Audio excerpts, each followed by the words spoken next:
The following program contains graphic material and subject matter that may not be suitable for all audiences. Viewer discretion is advised.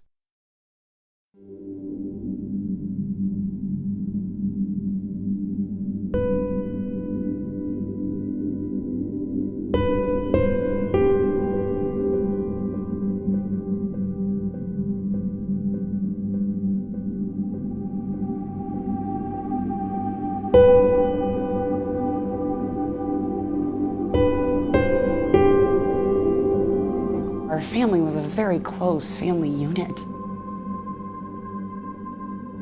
There are three of us kids. Danny was the oldest, I'm the middle child, and we have a younger brother. Our parents were both ski patrollers up at Big Sky, and so we had the privilege of growing up on the mountain, which was amazing, and what an incredible place to, learn to be tough and to be outdoorsmen. We spent a ton of time then in the summer times hiking in the Gallatin Canyon, river rafting all over the place, just spending a lot of time outdoors. Someone killed Danny. I've always known that there's no way that this was an accident. Someone was there with my sister, and someone did this to her.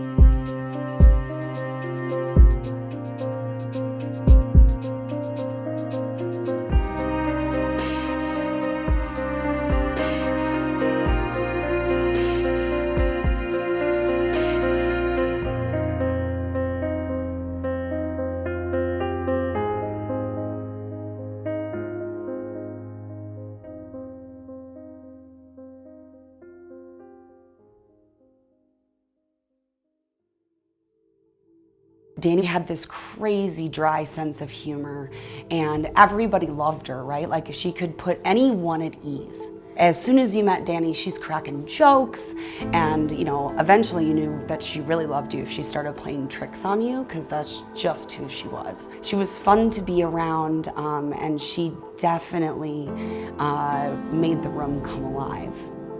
Danny was also a really good student. She was super smart.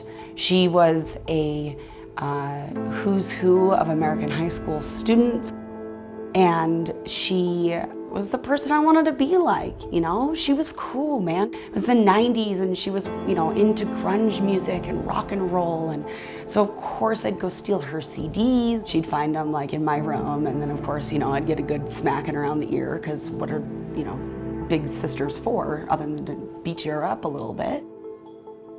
I wanted to be like her. She just made you feel like you could walk into the room being whoever you were gonna be, and she would still love you for that. The day that Danny died was the fall festival, the fall equinox festival that's in Belgrade. I remember being over at the park with my friend, and my dad came over.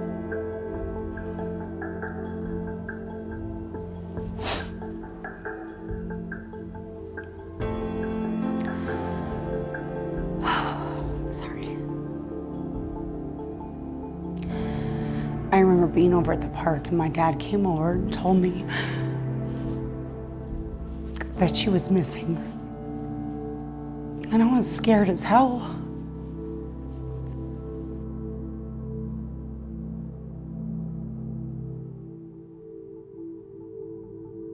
I'm Cindy Botek, formerly Deputy Crawford, the Gallatin County Sheriff's Office. Danny left the residence where they lived in the city limits of Belgrade at about 11:30. Danny told her mom, Cheryl, she wanted to go to Cameron fishing access for a while. Cheryl gave Danny her own watch and told her to be home by 2 because the family was having friends over. And when she didn't show up, Mom went out there with a friend to look for her and found the truck there, but didn't find Danny.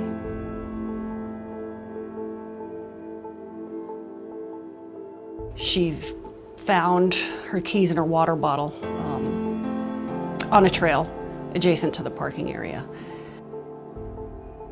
That was really such a scary indicator. She was a proud new driver, and it was just really unlikely that she would have dropped those things unless something bad had happened.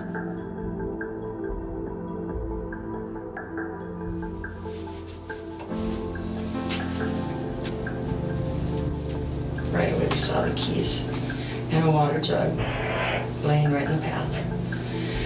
I immediately felt a knot. It wasn't normal.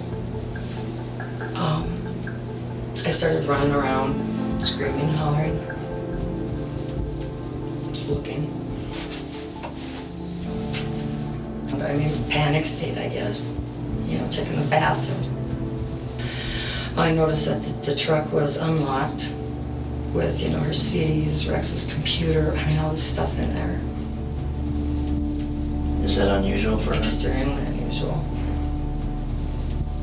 She knows that that's important stuff, so she would never just leave it unlocked.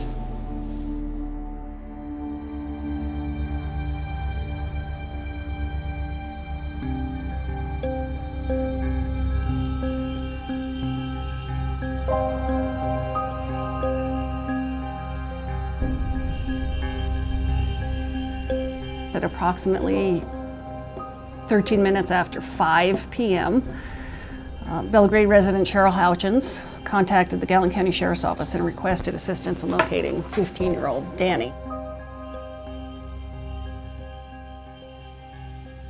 I'm Sergeant Matt Boxmeyer. I work for the Gallen County Sheriff's Office in the Detective Division. Cameron Bridge Fishing Access falls in the jurisdiction of the Gallen County Sheriff's Office, and so deputies responded out there. I think it was approximately an hour later is when they called search and rescue in to continue the search. We got a call of a missing person down at the Cameron Bridge Fishing Access, and we went down there, found her car, and we started searching. We started at the road and started going south from there. As what we call a grid search, where everybody's side by side and you can see each other and see the ground in between you. We searched that all the way to where her vehicle was parked, and then it became dark. The river's right there. There's a lot of little water traps, beaver holes that you can fall into and break a leg pretty easy.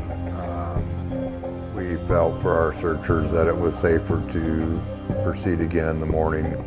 So we started buttoning things up and left. The search party was called off. It's really hard, obviously, in a thick area to be able to do a lot of searching in the dark, and it gets very dark here. However, there were family friends who remained on searching a little bit later that night.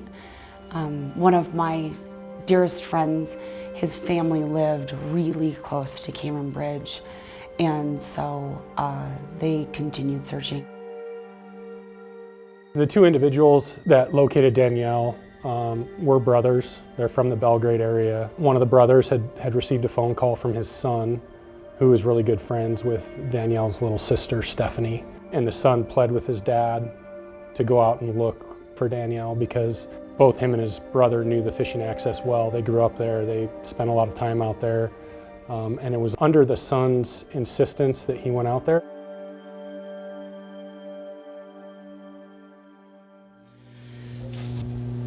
The phone rings, it's my son. He's at the basketball game with his buddies. He says, "Dad, you gotta get down to the river." I said, "What for?" He says, "Dad, Stephanie's sister's missing and the search and rescue's down there looking for him and you need to go help them." And I said, "Bud," you know, it's like, "Dad, you got it, come on, Dad." And I said, "All right," you know. So I hauled Bud down to Cameron Bridge. He had a flashlight. He searched with his flashlight for a little while and the batteries went dead. He went to his brother's house, which was fairly close. His brother agreed to come back out with them. So they went into town, got some more batteries, and then they returned out there. At this time, all the search and rescue personnel had left for the night, and they felt like they just needed to keep looking.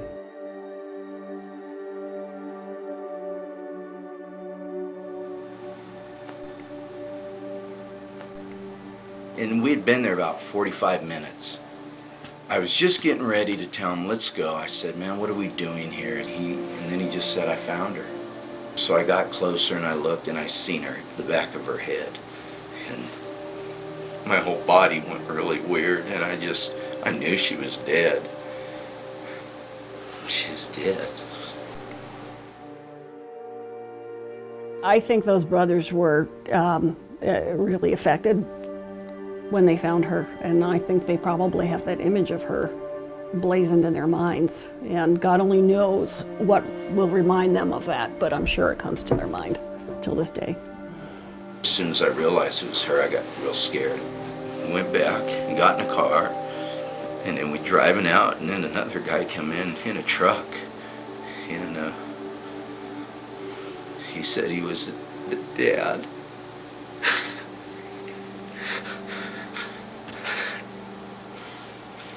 My dad had returned one last time before coming home that night to Cameron Bridge, and as he was going in, for that final look, the person who found Danny was coming out. And so he let him know right away that he had found Danny and that she was dead.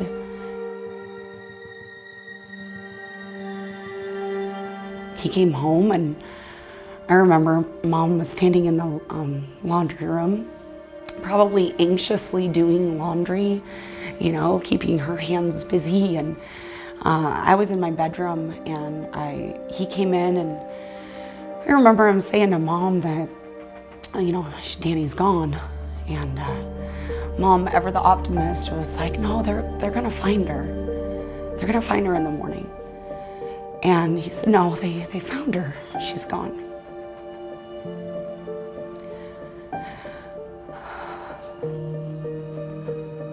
I remember walking out into the living room. They grabbed me and we hugged, and we just collapsed to the floor. And nothing's ever been the same since.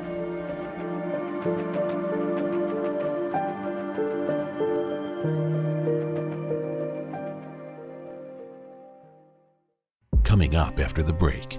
She was face down, looked like she'd been drug in there. Personally, I feel that whoever did this knew Danielle. He knows so much more than he's telling, so much more.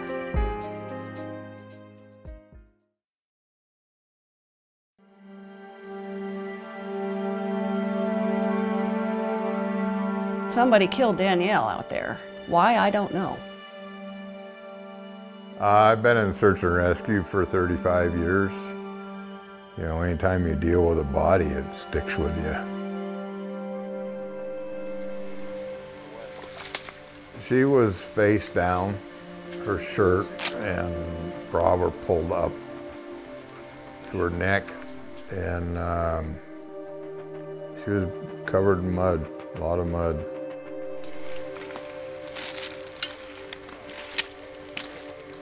Danny's body was face down in a swamp area.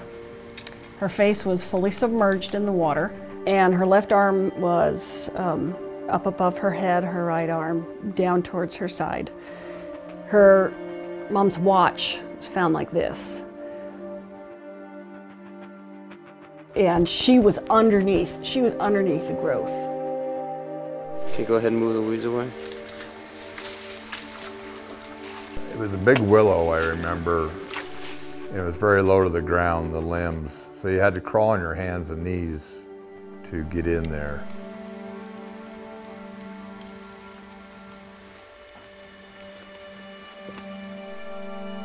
She was drugged there. I know she was drugged there. That's how the watch got there. It's almost like somebody maybe was trying to hide her, at least for the time being. She was missing one of her sandals.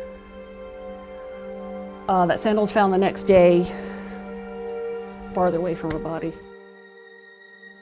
Her hair was loosely secured in a ponytail by an elastic hairband, loosely, meaning it was probably nice and tight when she left that morning, but something ruffled up her hair, although it was still secured. They took Danielle to the Montana State Crime Lab in Missoula for an autopsy. She did have some injuries, bruises, scrapes. They were on her head, the back of her neck, front of her face, her legs. I remember the scratches. You know, she's got them over here, which happens if you're trying to get someone to get their hands off of you from behind, or if you're maybe running away from somebody in a wooded area. There was injury to her genital area, which is indicative of some type of sexual trauma. Interesting part, the laryngeal lumen contains an abundant material consistent with mud, which means we found mud down in here, which means she inhaled mud. She had mud that had gone down inside of her esophagus and into her stomach. Cause of death, drowning. Manner of death, undetermined. Why they left it as undetermined, I don't know. It doesn't make sense to me. I would have listed this as a homicide. At the time, the sentiment was so strong that we don't know what happened. We just don't know. I guess she just went out there and lay down and died. How can you read this report? How can you read that autopsy report and think that she just laid down there and died? Especially when the toxicology comes back and she didn't have anything in her system that's going to cause her to completely black out. Danielle was not intoxicated. Danielle was not on any type of drugs. She didn't have anything in her system besides caffeine. We were told that Danny drowned in just a shallow amount of water. Danny was strong and athletic. She was a skier and a climber and a great swimmer. We have natural defense mechanisms, even as babies, to not take water into our lungs or mud. She didn't just die out there. She didn't just walk out there and die. She was killed. Somebody went out there and met with her, and they held her down in that water and she drowned. She didn't do this to herself. It wasn't an accident. She didn't fall down and get hurt. It wasn't a suicide. Based on the evidence at the scene, someone did this to her. There were quite a few people ruled out, quite a few people interviewed. It was mentioned at the time that it was possibly some type of stranger thing, someone lurking around the area. You know, Cameron Bridge fishing access is close to I-90, but the clues left at the crime scene lead me to believe that this is somebody she knew. Approximately 30 yards from where we just came, the initial print was found. Right in this area that I'm zooming in is where some of those first prints were found, looking north. Stranger abductions and stranger murders are very uncommon. Personally, I feel that whoever did this knew Danielle. Shortly after Danielle's murder, there was a couple of viable suspects. One of those suspects, we believe he may have some information that he doesn't want to share with us. At least one person that I interviewed, I know, or I have very, very strong suspicion that he knows so much more than he's telling, so much more. And it drives you crazy when you look someone in the eye. And they know that you know that they're lying and they just smile away, and that just drives you crazy, especially in a case like this.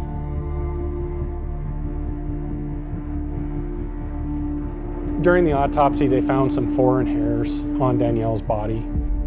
The hairs that were located were naturally shed arm hairs. They were inconsistent with Danielle's hair. They were found on her underwear. They were brown in color, and they did not have root material on them, so they were naturally shed. Those hairs were compared to known hair standards from friends and family. We haven't found a match so far. Back when this occurred, I don't believe our crime lab was using DNA at the time. If they were, it was very, very new. Nowadays, they have advances in technology. They can do mitochondrial DNA on the actual shaft of the hair if you don't have a root. All those hairs that were examined back in 1996 are going to be sent to a private lab to have them reanalyzed. Advancement in the technology is really gonna, that's what's gonna solve this case for us, absolutely.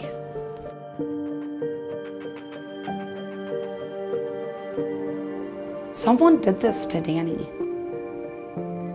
And I could almost guarantee they probably said something about it to somebody. You may think that a detail is inconsequential, or a conversation you had with someone was minor and couldn't make a difference, but unequivocally, it can. We were kids. I was 12, Danny was 15, her friends were right in that age, 15, 16. Maybe you got interviewed by the sheriff's department and they were scary. God knows I was scared. But we're all adults now. We have our own lives, we have our own careers, our own hurts. I just want to ask anyone who thinks that they have a small detail, small to big, to reach out. And if that person can find the courage to come forward, they can help me heal. There are people out there that know what happened to Danielle. She deserves justice. She deserves to be heard. It just tears me apart and it hurts. It hurts all the time. I think about her, but I don't mind because it's part of what gives me purpose. I've been thinking about this quite a bit, and kind of one of those, you start knocking the cobwebs off and start thinking about it again, once you try to forget them. I want the public, I want everyone to know that Danielle was loved. Her parents still love her, her brother and her sister still love her. For 24 years, they've had zero closure. Danielle had a whole life ahead of her, and that was taken from her. And no one deserves to die alone in the manner that she died. My family hasn't given up on Danny. Her friends that were closest to her have not given up on Danny. And the Gallatin County Sheriff's Department has not given up on Danny. I think that there's an individual that did it, and I think there's an individual that knows about it. They were either there, they helped, or they were told about it shortly after. But I'm very, very hopeful with the new DNA process that we'll be able to get a match. Danielle deserves to be heard. Danielle deserves to not be forgotten about. Danielle deserves for somebody to care about her enough to say, I've kept my mouth shut for way too long, and it's time. And now's the time. We want to make sure that her memory doesn't die. I can't lock away anymore. It's not good for me. It hurts. We love her. And we want to make sure that her story is able to be told without pain by seeking the answers that she so deserves.